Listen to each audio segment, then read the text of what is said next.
خوش اومدین به آشپزخونه من. امروز دستور پخت یه دسر خوشمزه رو براتون دارم.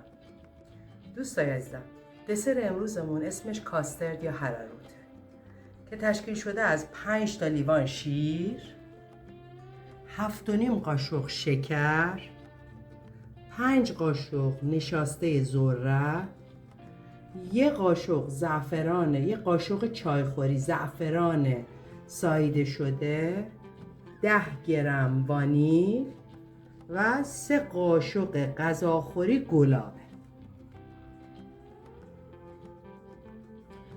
ابتدا 5 تا لیوان شیرمون رو توی ظرف میریزیم.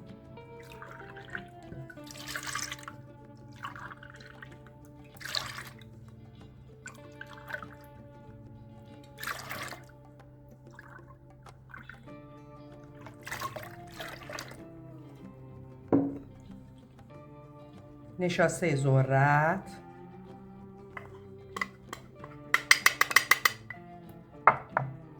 شکر،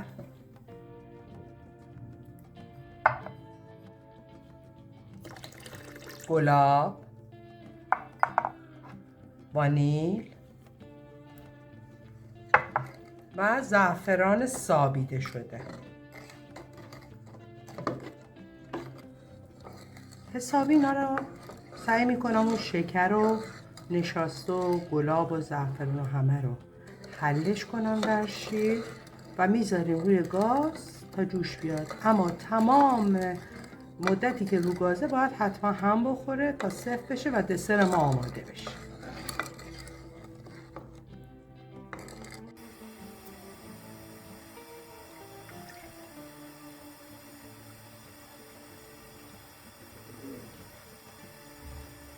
در تمام مدت پخت تقریبا باید ما همش بزنیم تا این به یه دسر سفت تبدیل بشه.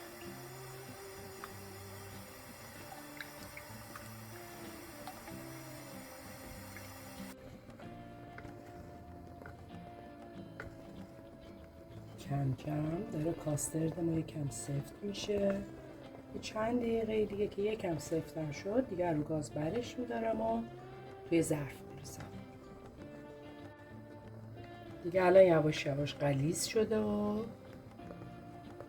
یه چند تا قل که بزنه رو گاز برش میدارم.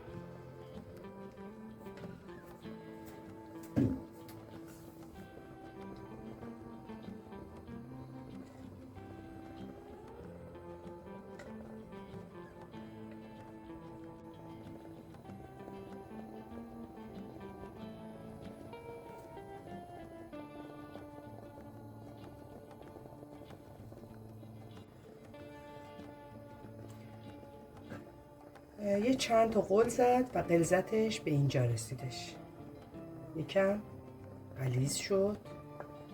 الان وقتی که خودتون حس میکنین قاشق خورده سنگین تر چرخ میخوره اون موقع دیگه وقتیه که میتونین دسر رو برداریم و ظرفش کنیم.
دسرمون حاضر شده. طعمشو بچشیم ببینیم چطور شده.